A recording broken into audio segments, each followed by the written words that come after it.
Alright. What it do, YouTube? This your boy Kyle Walker. I'm the host, director, the editor, the everything of Goat Talk TV 225. We are here with another episode, and we're gonna do it a little different this time. Usually, I'm the host. I'm off camera. I'm interviewing others on their ideas and their thoughts on relative topics of what's going on in today's world. Now, I'm going to put myself on camera. I've had a few people tell me, hey, you need to get yourself on camera. You need to show yourself off more and put yourself in the forefront instead of playing the background. So while I do have your attention on this video, I would like to briefly tell you guys and give a description of who I am and what I've done besides this. Especially if you've been subscribed to this channel for the past, year and a half of me doing this. So I spent my whole 20s, which I'm almost 31, spent my whole 20s pursuing music, pursuing the grind of trying to be an artist, a rapper, an engineer, a producer. But as I got older, I started noticing the rap stuff isn't what it's made out to be. It's a whole lot of facade. I'm not trying to get into it too much, but I had an idea of starting a podcast about a year and a half ago. I started seeing other people do it. DJ U, DJ Vlad, Say Cheese. I've been watching them for years and stuff like that. So I decided, hey, I could do this as well. So here we are, year and a half later.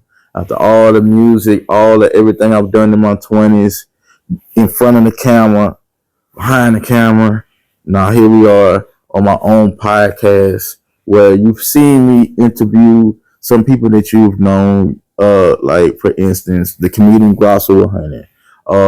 We got Little One the Champ. He used to be in the BWA camp, a rapper from down here, you know. Hot Boy Major. We all know him for the YouTube skits and the acting. Also being cool with Kevin Gates and OG Booby Black, being on tour with them. You know, another entrepreneur with merch, this and that. I think he's starting his own podcast. Shout out to him. You know, I've had a few people. Max Minnelli. If you don't know who Max Minnelli is, he's basically a legend from down here. If you know Young Bleed, he's in that category. He's worked with Kevin Gates, projects with Kevin Gates, your favorite artist and everything, CeeLo, everything. And I'm still going to try to add more people. I am from Baton Rouge, Louisiana. There are people that you may know from Baton Rouge, Louisiana, Kevin Gates, a Boosie, a Young Boy. I'm from that area. So what made me start the podcast is because I realized people are interested in the down south and what it brings, the narrative of it, but a lot of people haven't been down here or they only hear certain things. So I come on here and I try to switch up the narrative, the negative mindset of what goes on down here. So here I am. We got another episode. So let me know what you guys think. When you see this, make sure you like, share, subscribe. I don't want to sound like one of those YouTubers that just try to beat your head in. So we're gonna start on some topics that I feel like you guys might like. So the first topic we have Michael Jordan. Well, Michael Jordan's son. He's been in the blogs. First, I would like to say, when you have a parent, I would like to think when you have a parent that's been in the spotlight, a parent that's known for having such accolades, it's hard to walk in their shoes. It's hard to walk in their light. It's hard to walk in their shadow. It's hard to even have their same last name. You can ask LeBron James' son, Bronny Jr. Everything he's done, even before leading up into the NBA, you start notice everyone critiquing him, every move. But I would like to say, people fought with him, but the only thing is he has those critiques that saying, "Hey, he's not ready for the league." But anyway, Michael Jordan saying he's been in the blogs for a minute now. Uh, you got your pops that's known for winning championships. Jordan shoes been selling out for 30 plus years, and you have a son that hasn't really. I think he had potential playing ball. He had potential playing ball, but he had some shortcomings. But now there have been video surfacing of him sniffing, doing coke, and everything like that. You haven't really heard Michael Jordan speak on it, which I could kind of expect. But I want to know y'all thoughts on that. Do you think it's hard for someone like that to walk in the shadow of a Michael Jordan? What's your whole thoughts on that? Do you think he should maneuver a different way? Me personally, I feel like everyone has their demons. I feel like when you're in certain positions, you have certain money, you have certain accolades, certain things are presented to you, or I would like to say ease of access, right? So someone like that could probably easily be in those rooms, in those situations where that could be presented to them. To be honest, I believe a lot of rich folks uh, party and do coke and frolic in different type of ways to where, hey, that could easily get brought to you, and that could also be like something that you get hooked on and become a demon or a problem for you later on in life. So, and then when you're a public figure, especially if your father is big, like Michael Jordan, everything you do is being seen. And then they want to know your father's reaction. Like, I want to say years ago, when Bronny James was younger, I think they had a viral video of Bronny smoking what I would like to say a blunt, but you can't tell. It could be a brown cigarette, however you want to say it. But he posted that, and the world wanted to see LeBron James' reaction, which he didn't give much of a reaction. I think he just had a video of him playing the harmonica or something like that. Some nonchalant type shit. You feel what I'm saying? But in other words, I think a guy like that should clean up his act, knowing that everything you do, everything you say is going to be visualized and posted everywhere on social media, especially with the last name like Jordan. Another thing, the same son was in the blogs for dating Scottie Pippen's ex-wife. I think they're not dating anymore, but it was a whole big ordeal because it's not too long after Scottie Pippen's wife, Larsa Pippen, won Scottie Pippen's pension from playing basketball. I think they was married for over 30 years, had X amount of kids, so they was together in a real relationship. A lot of things came out that we didn't expect, as far as like Laura saying stuff like, hey, this guy had me having sex with him, I want to say about 3 to 5 times a day or whatever, every single day of the marriage, which is crazy because for you to put something out there so intimate about your spouse, that's wild to me if you ask me that. So I feel like the whole situation around Jordan's son, I think is from him having so much access to everything.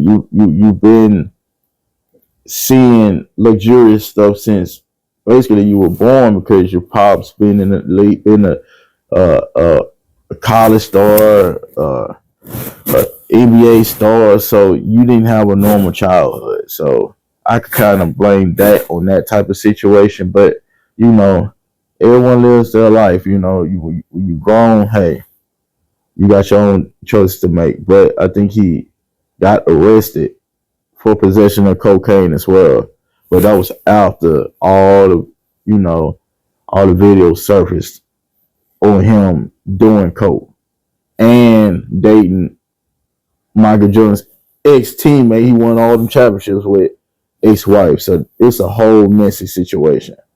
All right. Project Pack. We all know him as Juicy J brother. He's still I don't think he still raps. I think he's trying to give his life up to become a preacher. I think he's getting older and he wants to live a different life. I don't blame him on that. We all get older. We all have matured. We all think about doing other things in life instead of the same things we've done before we was 20 or in our 20s. So I respect it. He's not the only one that did anything like that. So my opinion on it, I don't look at it any type of way. I look at it like, hey, what God has planned for you, you can't shut the door on that. You feel what I'm saying? You have what you're made to do in your teens. You have what you're made to do in your 20s, your 30s. For your life constantly changes. You're still trying to figure things out. Life is about figuring things out, and you change paths a lot of times during life. So, Project Pat becoming a preacher, I don't look at it in a crazy way. I would like to see he would be like as an actual preacher, what type of preacher, so I feel like everyone got evolved from the rap game. You look at a Snoop Dogg, you look at a Boosie, you look at all these people, a Wayne, they've made their money doing rap, doing music, but I feel like the different times we live in is a content creating avenue. You have to network, you have to move around, and I feel like they've figured out how to flip their money from the rap thing to actually get into what they actually want to do. You see a lot of rappers, a lot of artists, a lot of business owners, a lot of people wanting to switch up avenues. They might want to own a restaurant. They might want to own a hotel, trucking company, stuff that they really wanted to do, but the rap music opened doors, or they discovered along the way, hey, this is what I wanted to do all along, and I found my passion in this. So hey, to each his own. I salute him. All right, Herb Gotti. I want to talk about Herb Gotti, man. He's part of the whole count with Ja Rule and everything. The whole Murder Inc. count. That was more my era growing up. The 50 Cent, the Ja Rules, the whole, back and forth. That was more my era. They said Herb Gotti, he passed away, God rest his soul, at 53 years old, which is not old, especially to die of a heart attack. That's what they said. His brother said, I'm forgetting his first name, but he goes by the Gotti name as well. Brother said Herb was out eating Chinese food while he had a massive heart attack. So at 53 to have a massive heart attack, that's young, man. And then you seen on the blogs, 50 Cent had his beef with Murder Inc. A whole lot of street shit. The rumor was that, even though Murder Inc. was losing in the rap shit against 50 Cent and G Unit and that whole count, the Murder Inc. side was winning in the streets. You feel what I'm saying? So there was real animosity between those two camps outside the music. So I could kind of understand why a 50 Cent would hold a grudge for this many years. Because anybody, to be honest with you, and I'm trying to keep it PG-13 on some shit, anybody that attacks my life or you get that close to taking my life, I can never see forgiveness for you anyway. So I can understand the back and forth. But after Herb died, 50 Cent quickly went on the blogs. He went on the blogs and he had like a y'all seen the picture, the viral picture had like a rest in peace sign right there, smoking a hookah, saying that he's smoking a herb Gotti pack. Now, those who don't know, which a lot of you do know, when people say that is a sign of disrespect, they are quote unquote smoking your dead ashes and then naming the blunt at you. So yeah, that is some disrespectful stuff. But like I said, they had stuff going on in the streets. So you guys, get it down in the comment section. Let me know, did you think 50 Cent went too far on it? Did you think 50 Cent should have just, hey, give it a day or so? At this point, I didn't expect much less than what 50 Cent put out there. We all know 50 Cent is known to be petty. I don't think too many people can out petty 50 Cent. Some people try it, but you can't out petty 50 Cent, man. That guy right there he knows how to work the internet, man. He knows how to pull out certain things, certain, you know, things out the closet about you and put it on the forefront and have the whole world judging you, as a on a petty level. But you guys let me know what y'all think, man. Do you think he went too far? Could he gave it some time? Or do you guys think shit it is what it is, man? Shit happened in the streets, so that shit come with it. So y'all drop in the comment section. Let me know my opinion. Like I said, I don't expect nothing different from him. Me, it's hard to say because no one's done that to me, no one's harmed me like that, so it's hard for me to get in that mindset. But if I were in that mindset, hey, there's no telling. So let me know what y'all whole thoughts of it. Another hot topic, man. We got the New York rappers Jim Jones and Cameron. Now they've had that back and forth throughout the whole years. Me, to be honest, I think it's kind of petty. From what I know, it's a whole. You're not from Harlem. I'm from Harlem. You're repping Harlem, but you're really not from Harlem. Cameron saying, "Hey, Jim, you're not from Harlem." They've been doing this back and forth for years.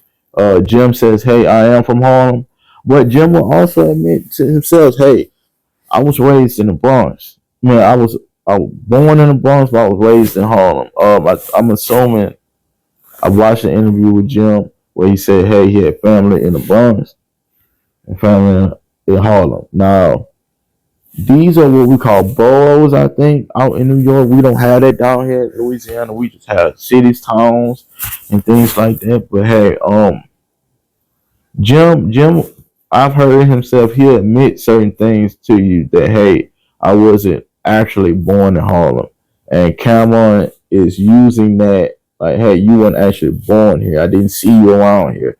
The whole background with them, they was on Dipset together. They made money together. They had hit records together. We all know Jim Jones. He went industry with the stuff. I think Cameron had the bigger hits, but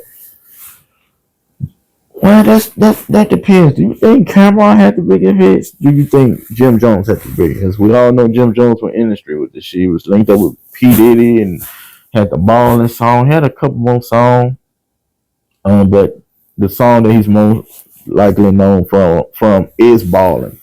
So yeah, this back and forth been going on for years. Even Mace, who was in the group, he gave his opinion on it. But what I could tell, it just seems like someone's bringing up something, and now the petty argument that's been going on for years is still going on. Mace and Cameron had their own relationship. They grew up playing ball together. You seen the highlights, this and that. Grew up as childhood friends. They also had their own little fall off, but they ended up coming together as men and hashing that shit out and letting that shit go and stop bringing this shit up.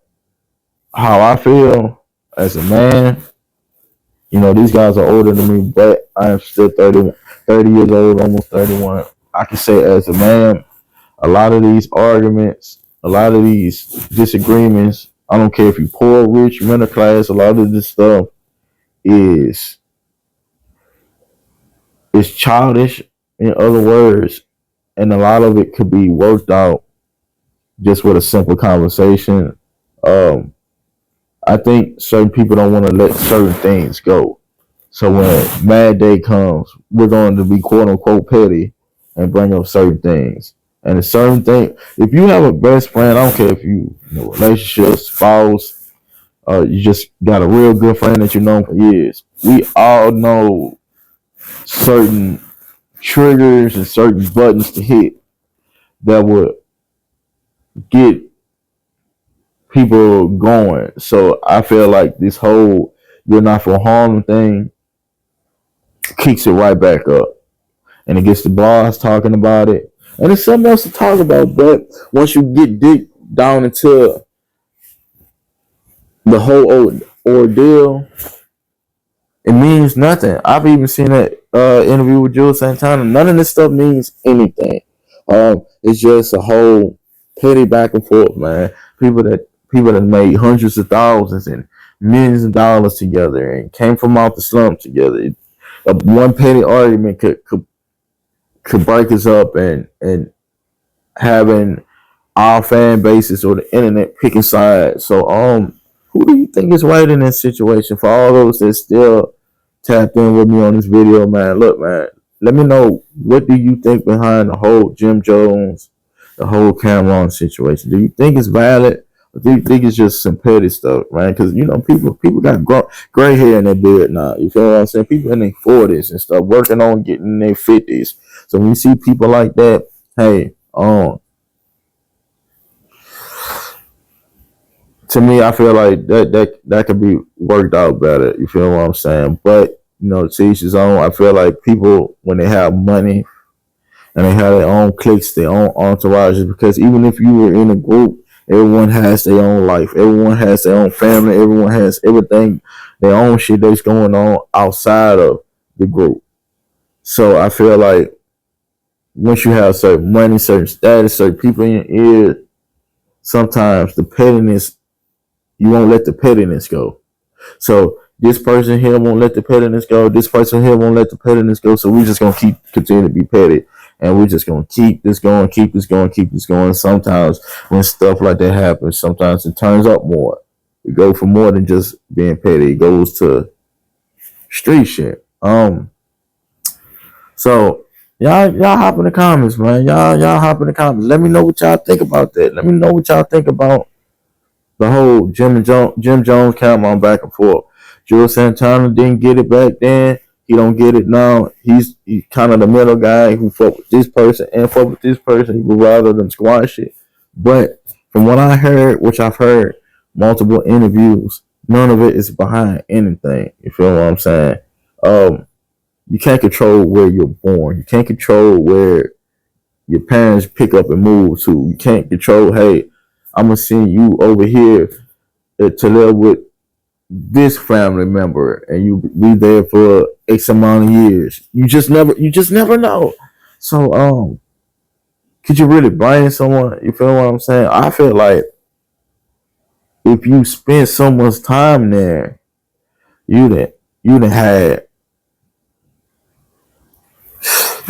your first charges, your first sexual encounters there. You done learned this, you done learned that. You went to school here. You was at these corner stores. You was here when this happened. I feel like you're from that place. If you were just born somewhere and you moved at 1 year old, 2 years old, that doesn't mean you have to rep that, because you have no recollection of that. My mother, God rest her soul, she was actually, if you look at her birth certificate, she was born in New Orleans, but spent her whole entire life in Baton Rouge, raised in Baton Rouge, school in Baton Rouge, had us in Baton Rouge, everything in Baton Rouge. Would you say she's from New Orleans? She doesn't have a bunch of ties in New Orleans. She was born in New Orleans. You can't help where your mother was pregnant and she had to go to a hospital. You don't know if she was living out there or visiting. You don't know. So would you really rep that place where you was just born at, or the place where you learned everything from. So that's the whole difference between that.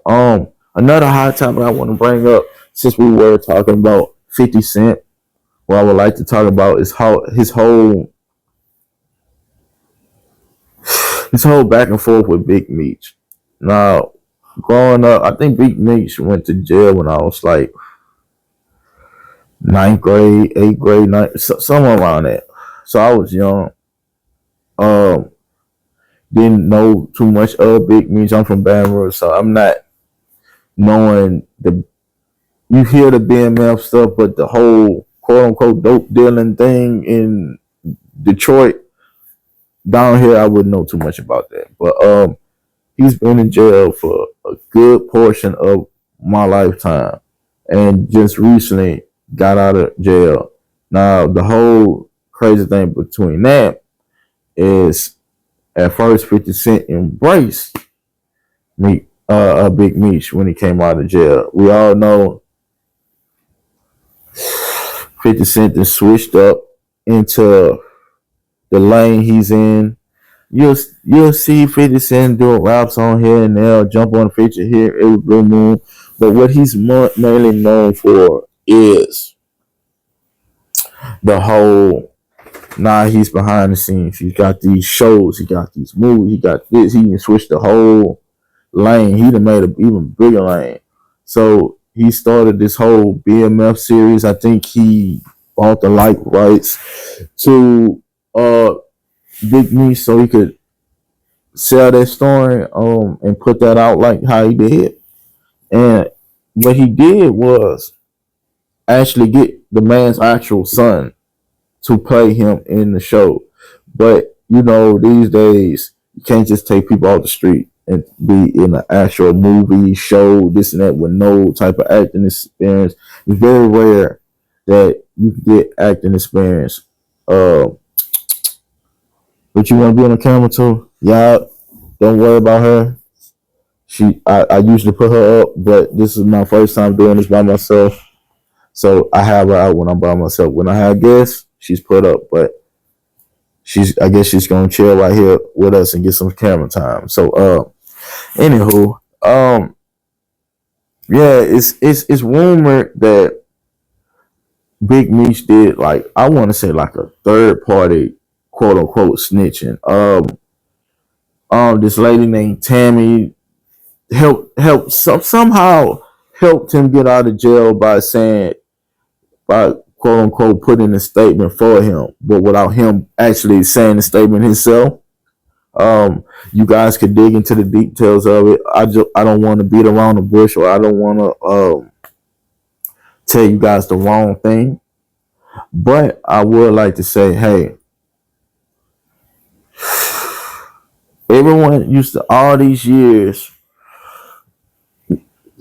put BMF and Big Meech in these songs, especially when I was growing up, because when I was growing up, it was more hustle music, it was more dope dealing music, it was more, go get your money music. Now in today's world, it's more drug using music, more than just drug using music. It's drug abusing music.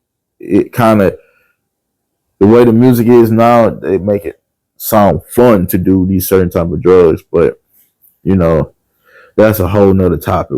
All these rappers dying from all these fake pills and fake this, fake that. We're gonna get on other topics of that. Like a rich homie Quan, rest in peace to him. But back to the Big Meech thing. Do you guys think what he did to get out of jail, cut his time short, was actually snitching? Why do you think after all this time he did that? Just to get out now and did all these years? Because you look at it, C murder. I'm pretty sure somewhere down the line he could have told him somebody or said something about something to cut his time short, but he didn't. He's still serving his time. So Big Meech is out. I think what really drove the wedge in between Big Meech is the back and forth with 50 Cent and Rick Ross. Rick Ross and 50 Cent have never got along. They've had their own back and forth. I think it's people involved, people baby mamas and lawsuits and stuff like that. So it's get real sticky and tricky with that. But I think what Rick Ross did, which I think was a strategic move, to ruffle some feathers. It's rumored that Big Meech met up with Rick Ross, and Rick Ross took a photo with him, threw him some bread and everything. Now, 50 Cent comes from a certain cloth. That certain cloth doesn't work in a business. I don't think works in the industry and the business, but that's what happens when you bring the street mentality into corporate realm. 50 Cent looked at it like, hey, I took your son, you know, I put him in acting class, acting school, which is time consuming, any cost, and no one has to do that, you know. And I do that before I launch this series, this BMF series, using your life rights. I put money in your pocket, probably other people, other family members' pockets, set up situations where y'all can eat this and that, and you come out and quote unquote you fuck with the op. Now, do you think Big Meech was wrong? I've also seen an interview with Tony Ayo. Tony Ayo says, "Hey, we're at the crib. Lil Baby, not Big Baby. Lil Baby pulls up. I guess they do they want to with me. But unlike Rick Ross, Baby didn't throw Meech any bread, and he made the statement, hey, Lil Baby pulls up and didn't give me any money. Do you think? And then, do you think Baby should have gave him money? I don't think no one owes anybody anything in today's world. 50 Cent then exposed text messages between him and Lil Meech. Lil Meech didn't really grow up with his father. He had earlier memories and stuff people told him, but he didn't grow up with his father. He spent most of his life without his father. So his whole thing is he's not ride or die for his father, how most people would with their parent, right or wrong, especially if they was in their life, helping them grow up and there with them on a day-to-day basis. But his father was in a jail cell for the most part. 50 Cent to cut off the show, say, hey, there's no rebooting this show. Big Meech, Lil Meech is feeling a certain type of way because he can't help his father how he wants to. They saying, hey, you done made like $5 million off this show since being on this show and stuff like that. You can't front your pops no money, and he's like, I don't have the money, and people are bringing up these photos where you wearing these $10,000 pants. I don't have that. So I don't know the name of the brand. You probably know the name of the brand. It's off the top of my head, but I'm not gonna ramble on about it. But yeah, bringing up, hey, he didn't spend his money right. He didn't invest his money how he was supposed to, so he can help his own father when he does come out. What do you think? Do you think Lil Meech should feel a certain type of way? Do you think 50 should try to get the show back going? I've also seen an interview with Benzino, the guy that used to be on Love and Hip Hop.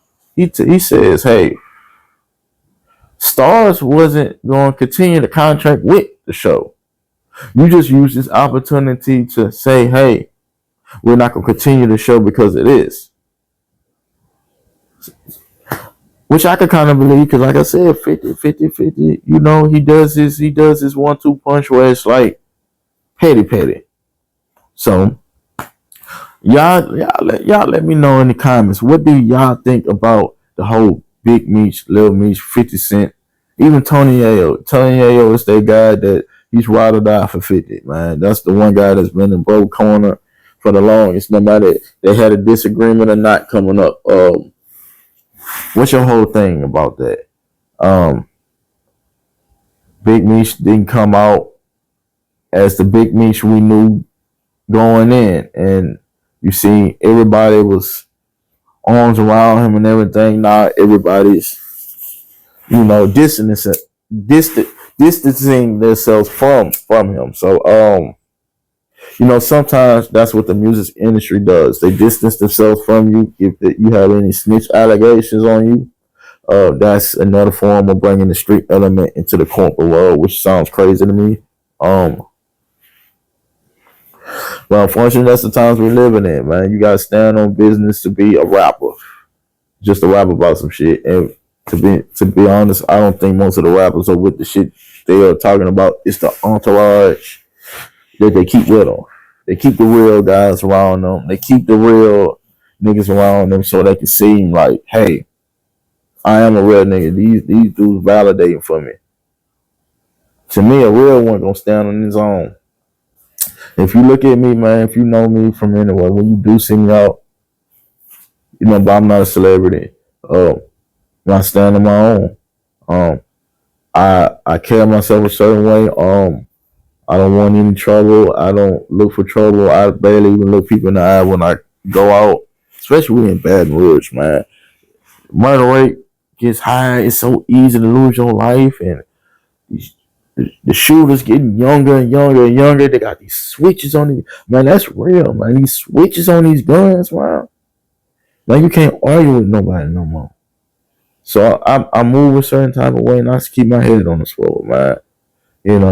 But enough of that. We're gonna keep rambling on. I want to speak on the rich homie Quan, man. I think he was like a couple years older than me, around that age. He passed away for taking a fake pill. That's another thing that's in today's world. People making these fake pills and stuff. I don't get that though. I don't get the whole I'ma sell a fake pill to you that can cause you to. Why would you want to kill your clientele? You know what I mean? Why would you want to kill the people that's supposed to see me? I ain't gonna put my business out there. What I do, what I've done, what I've seen. But I do know when you doing certain things, one, you wanna make sure the people you doing that shit with is legit. You could determine that yourself. But the other thing you need to realize, like, you gotta know what type of clientele you have. You gotta know a lot of different things when you out there, when you doing that type of shit, man. I like to keep good business going, man. You don't have to deal with folks you don't really know nothing about. That's how you get caught up. Whether someone tell on you, rob you, these days they're not just taking, they're not leaving with what you got, they're leaving with your life. So make sure who you fucking with is legit. You feel what I'm saying? And make sure you do good business with the ones you do fuck with. You feel what I'm saying? As long as you do good business, man, and they do good business, the money gonna come. You feel what I'm saying? But enough of that. What I want to know, what I want to talk about is Rich Homie Quan, man. I don't like to judge, because I did the pill thing when I was younger and shit like that. I had to stop fucking with this shit. I've always been a slim guy. I was slimmer back then when I was fucking with the shit. And the pills fuck with you, man. Pills, I wouldn't recommend that even back then to anyone, man. I started dropping weight, losing sleep. I started looking crazy. You feel what I'm saying? When you slim and you losing weight, man, you damn near look sick, to be honest with you, G. So I wouldn't recommend it. And now people are putting fentanyl and everything, man. And you take a bad pill and you die. There's no shaking back. There's no going to the hospital. There's no just dying. So I don't understand the whole thing with people trying to create something that will kill someone instantly. You'll kill your clientele. And I don't understand people's infatuation with this shit, knowing that in today's world, what we're living in, you decide, hey, I'm finna still pop me a pill.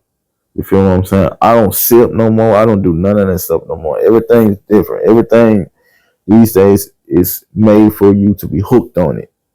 And if you hooked on it and you try to stop, that's usually when, hey, you get extra sick. You might damn near die. You damn near die taking it, damn near die getting off of it. Who wants something like that in their system, man? I'll stick with the weed. I'll stick with the weed. I haven't had any bad experiences with the weed. Until they start doing fucked up shit with the weed, I'm gonna fuck with the weed. They start fucking with the weed, man, I'm gonna go cold turkey, G. Because I'm not finna be out here laid up, croaked up. I didn't even reach my 50s. And something I've been doing my whole life take me out. No, I'm good, G. You feel what I'm saying? And I'm the type that I'm not chasing no high either. You feel what I'm saying? I'm not chasing no high.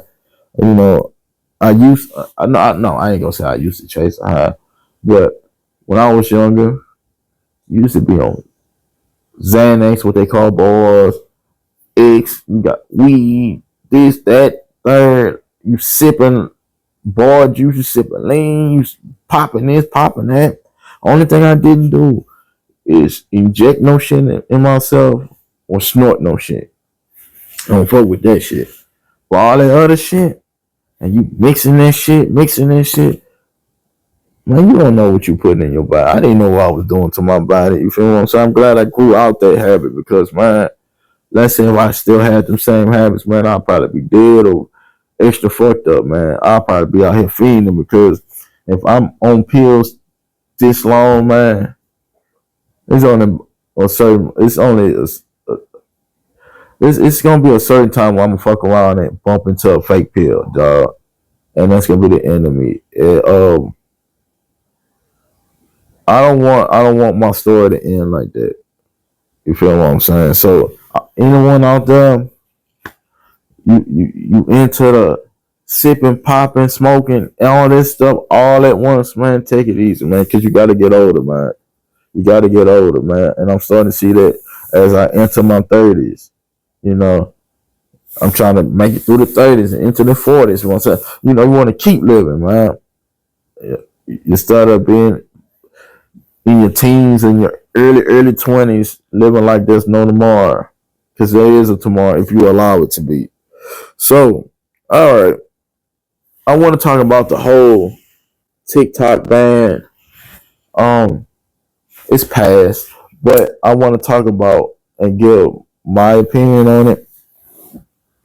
Okay,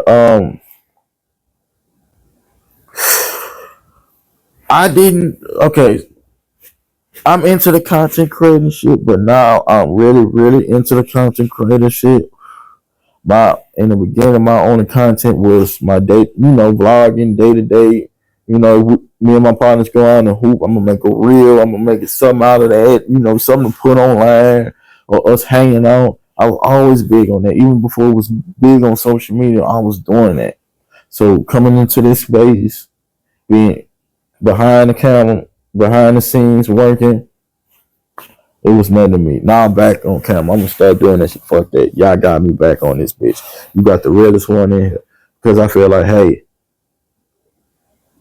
no one really wants to interview. All the work I done put in, all the light I done shine on people, even to this day, the promo, the everything.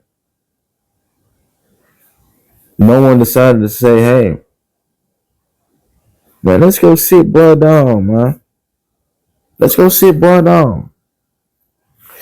But I do realize that a lot of people don't do that in this region, in this area. A lot of people in Baton Rouge or podcasting and vlogging, everyone is either rapping or beat making or thugging it. You feel what I'm saying? Or trying to be an athlete.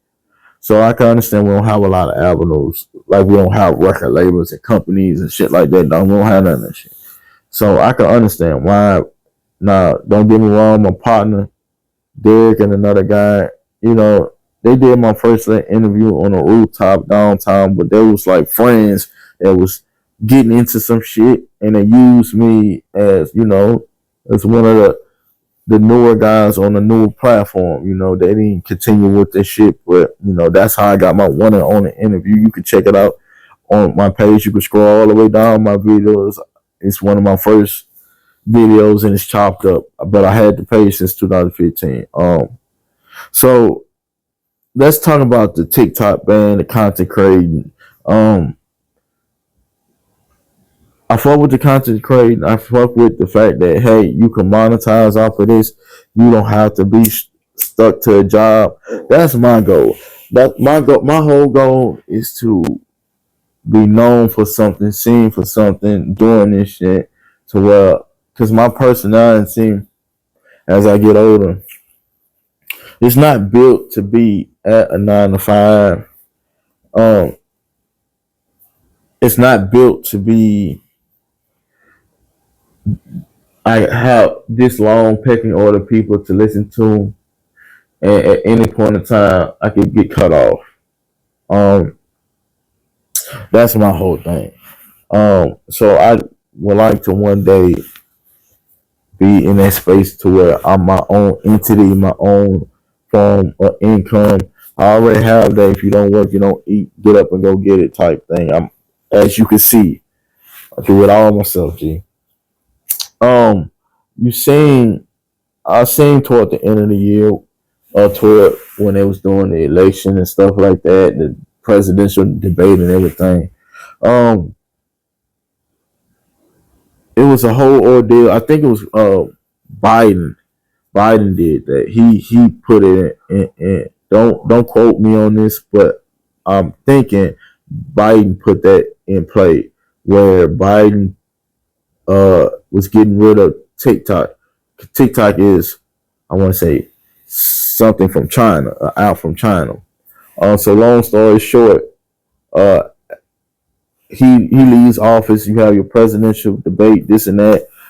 You start noticing, hey, they're gonna shut down TikTok. Well, not shut down TikTok. They're gonna ban TikTok from the United States. So that's what type of time we live in. We live in a content creative time. Shit. So a lot of people were upset. A lot of people were like heartbroken. A lot of people make their money, make their income off this type of shit, G. Off this type of shit. And that's just one source of income. TikTok. You have Instagram, you have Facebook, you have Twitch. People, that's why I want to get into streaming. I'm not a huge video game person. The older I get, I don't play video games anymore. But yeah, kids are making money streaming video games, playing for all. Man, we on a different time, man. So if you want my advice, man, let me tell you, G. Get into the content creator field, man. I don't care. That has no age limit. I don't care if you do the podcast, video games, you reviewing food. People do pranks. People just walk around hood vlogging and, hey, I'm over here. And, you never know what turns up for you, man. So, and gets those watch hours. It's all about those watch hours, man. So as I start realizing how I'm doing this, I just got to put out more content. That's why you see me sitting in front of the camera now. Or just to be able to put out more content, man. And just put myself out there. Yeah, but a lot of people was like crying, like videos and everything. I thought it was fake until you actually opened the app. And it was, and it was deleted.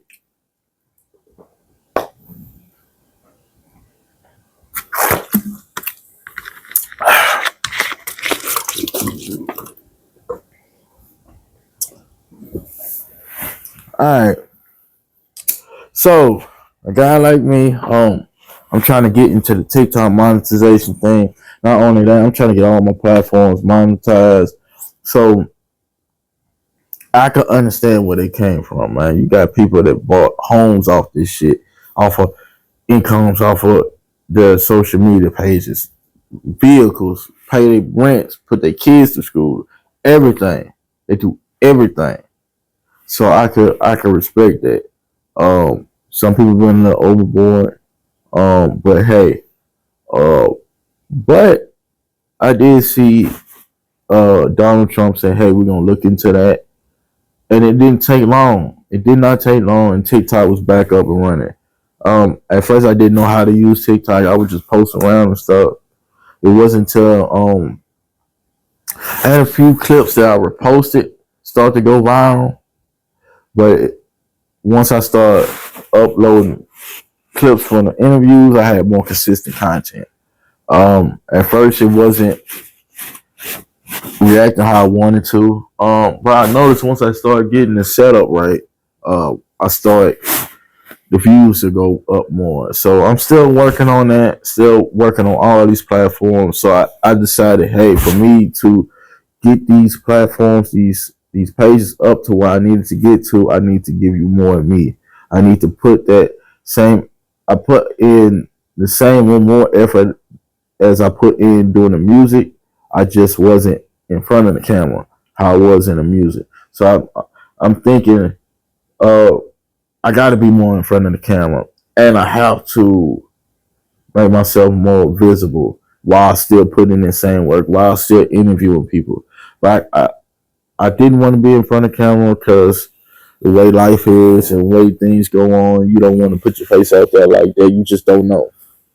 You feel what I'm saying? I done had people I done interviewed and they've been bumped into when they first not too long after doing interviews with me, and they'll go somewhere and they'll be recognized from being in the video that I posted. So imagine if I was in those clips, but I was trying to fall back from that, but hey, here we are. So I think TikTok is a good thing. All these social media platforms are a good thing if you know how to monetize and make the right content. So my advice to all those out there, man, get into the content creating game, bro. Get into, man, everyone has their phone out. Everybody's posting every day anyway. They got, man, once you start realizing you got females out there that can monetize off of lip singing songs and looking pretty, and the fact that they have engagement, this and that, and can go live, talk about literally nothing and can get paid for it.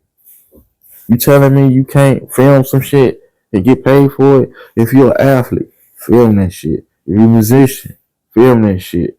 If you're a video gamer, film that shit. If you're a podcaster, film that shit. If you just have shit that you want to get off your mind and off your chest, film that shit. Man, you working on new music and new everything. Film that shit. You feel what I'm saying? Film that shit, bro.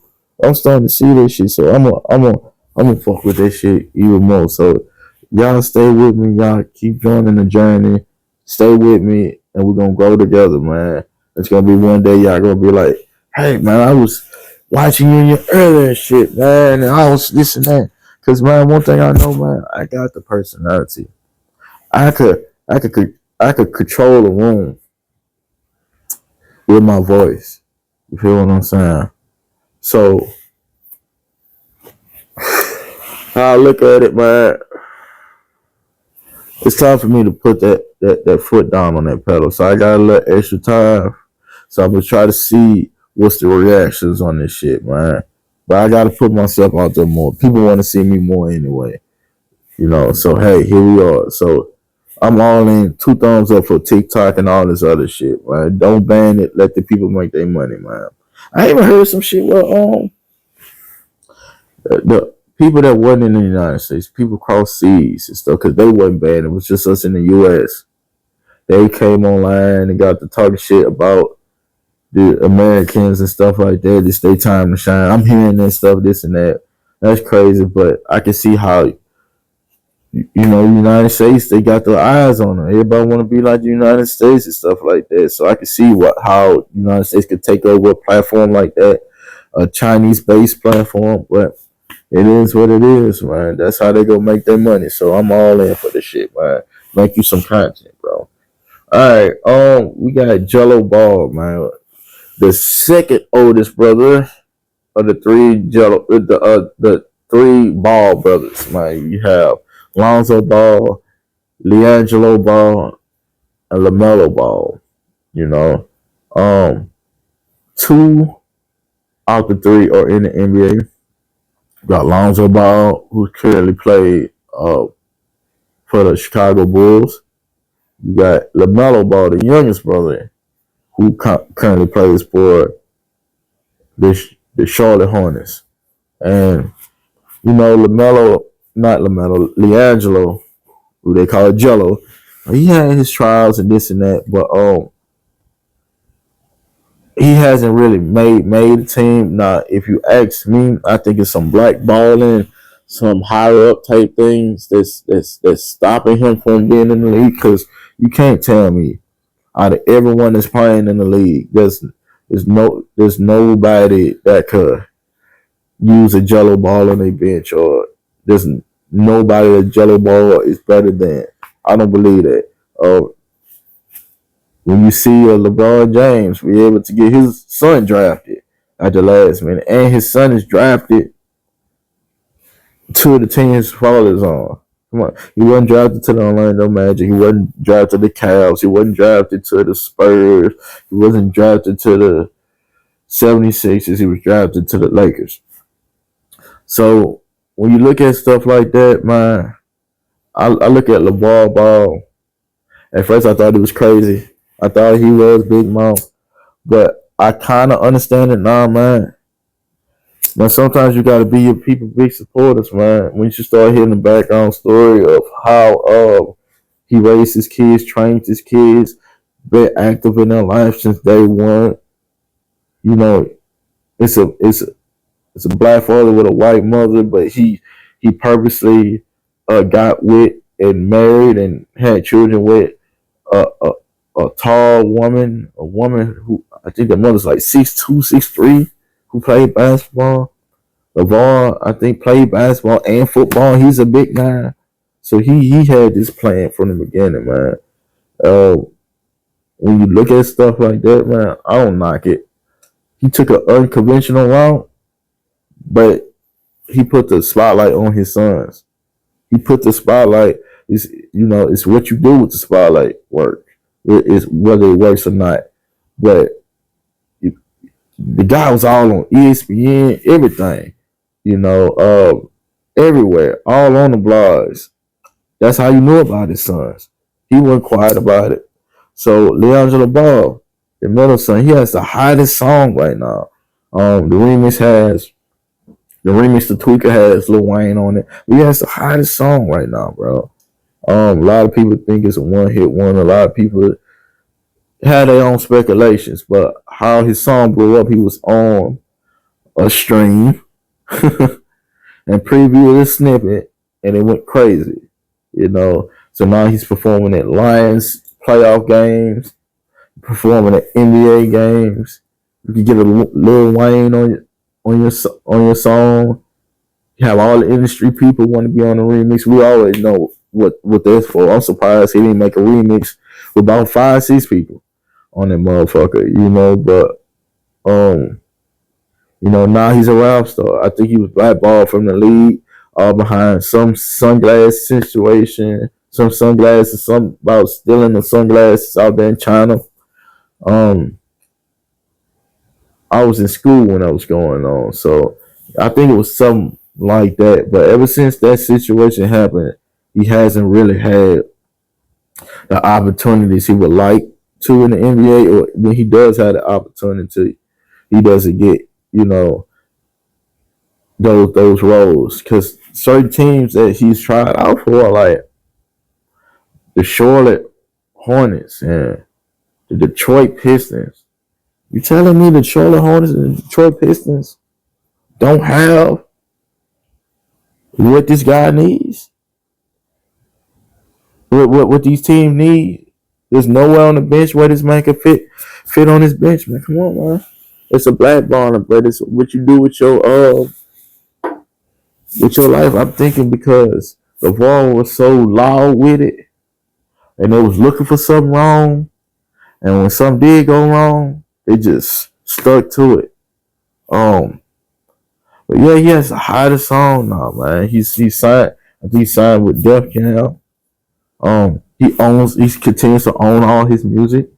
It's more, I think, more of a partnership or something like that. Because if you own everything, it's more of a partnership than I'm actually signed to you as a artist. Like you're my boss. So that's a good deal. He comes with his own social media presence, his own. You know, my only thing with Leangelo Ball is his stage presence. What I notice when I do see him perform, um, he got the song, but he doesn't seem like he has those movements, those believable, because what I noticed, because I performed a few times, it's been a while since I rapped and put out a project, but I still got music out there. Y'all go check this shit out. You gotta have that stage performance, man.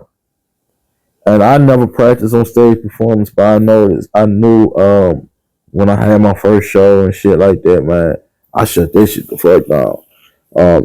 Had people just cheering for, like, but he doesn't have those. It's like he's just going through the song. He doesn't get you into it. He's just performing it. He doesn't have those right movements. But other than that, he got a hit. Is it the best song I've ever heard? That doesn't make it a hit. So no, it's not the best song I ever heard. The verses are hit or miss, but it's the hook. The hook is catchy. You hear the beat, you hear the hook, you know what it is. So yeah, shout out to Leangelo, man. When one door closes, another one opens. So it must have not been written in the stars for you to be an NBA player. Maybe it's for you to be a musician. Try your hand into being an artist. So shout out to him making money. Because at the end of the day, LeVar Ball, you made 3 successful sons. At the end of the day, none of them dead. Right now, nobody caught these murder charges and in debt. No one's, homeless like a Delonte West. None of that stuff. So yeah, shout out to them. Keep moving. Keep doing your thing. Because one thing I noticed while doing this music shit, man, a lot of people want to rap. A lot of people want to do this shit, whether it's taking it seriously or not. It's in all ages, in all stages of life. Everyone wants to rap. Everyone wants to be seen as a rapper. So everybody wants that one song to catch on. Everybody believes the song that they're making is a hit. This guy had his moment and took off. Can't be mad at that. Go get your bread, man. All right. So another thing I would like to speak on is we've seen the Super Bowl performance with Kendrick Lamar. We all know the back and forth between Kendrick and Drake. J. Cole took his hat out the ring a whole long time ago. I think that was the best because he was going to have to keep that same energy. And J. Cole was being true to himself. He's not that guy that's keeping that same type of volatile energy. So I believe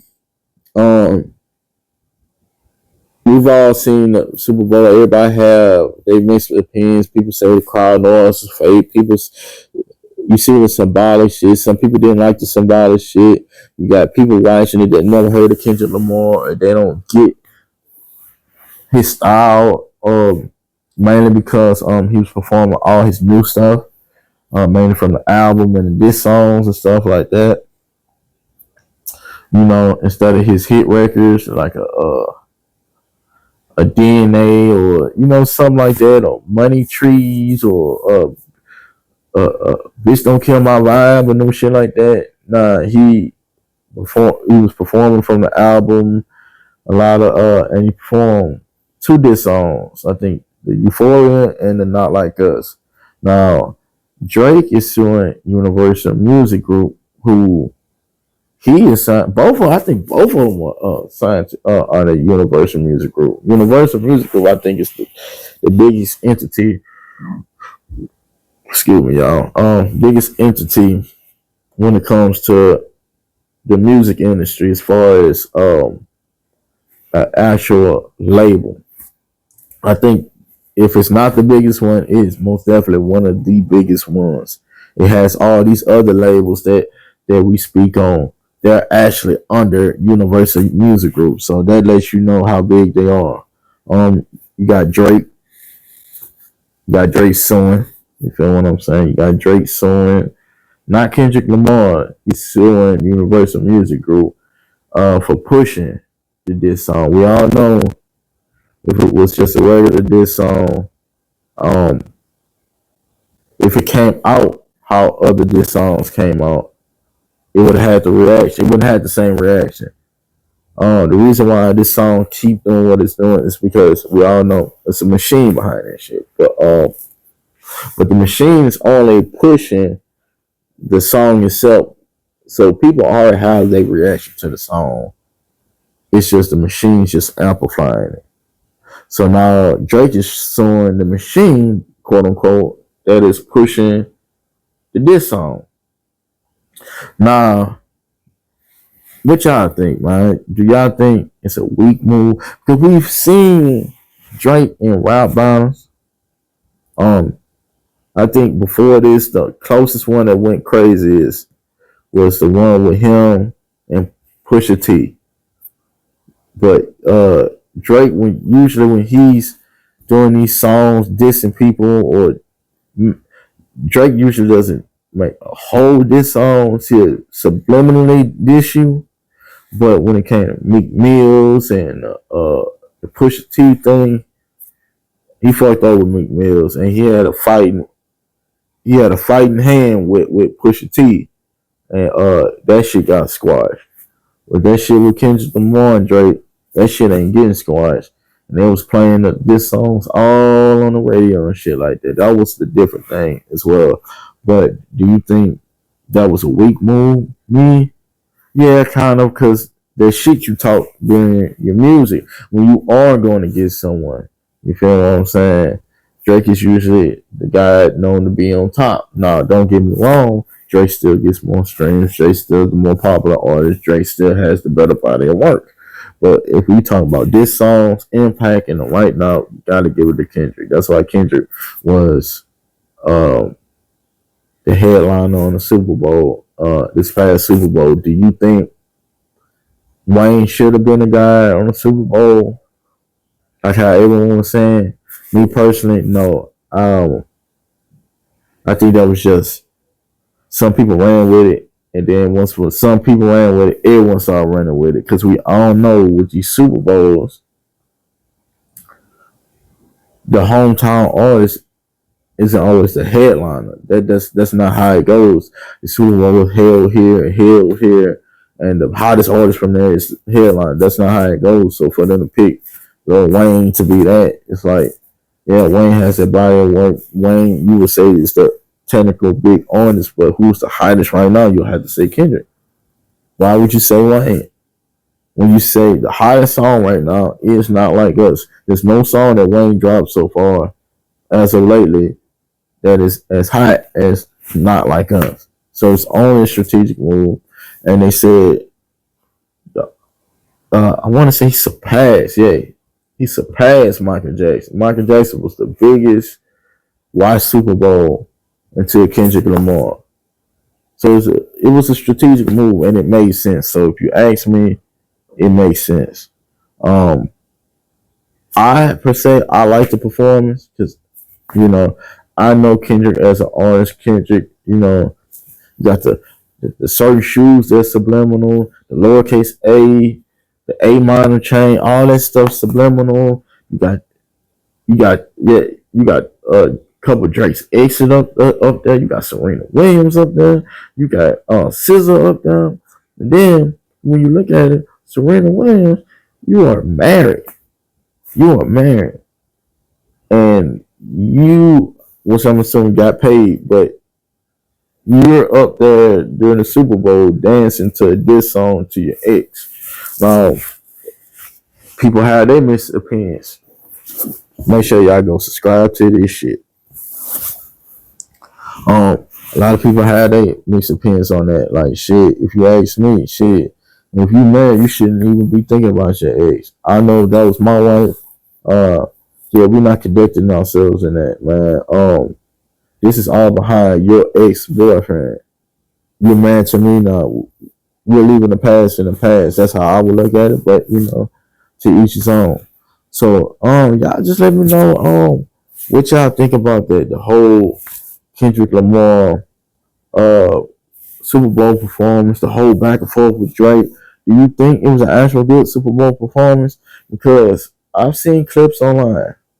Now, when you look up, look at the clips with the black people watching the Kendrick Lamar performance, people understand, people get it.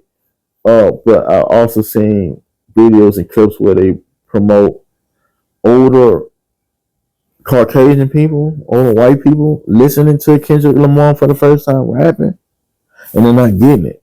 But like I said, you can't ask a 60, 70-year old to, for the first time, listen to Kendrick Lamar and listen to him live and the way he raps, because that was the whole thing. We can't understand him, So it's really how you look at it. I think it was a good performance. I knew they was gonna use him. I knew Lil Wayne wasn't coming, and I knew they was gonna perform this song. They kind of teased it a little bit, but then he performed it. You feel what I'm saying? You can say what you want, but when it got to the part where Kendrick was like A minor, man, the whole crowd said it. So you can't pay for people to say that. You can't. You feel what I'm saying? You can't pay your way to people to fuck with your shit. People already fuck with your shit. So I'm like, Kendrick, get your money, shit. I feel like Drake is used to being the bully. So they having his way. So now this time he's not having his way. So y'all like and share. Y'all put that shit in the comments. Y'all let me know what y'all think about that. Just the first episode with me by myself. And we got more topics. I'm gonna try to put out more content more quicker, more topics as it goes on, so we can stay in these algorithms. All I need you guys to do is please stay tuned. Please stay locked in and subscribe. And we're gonna be back at it.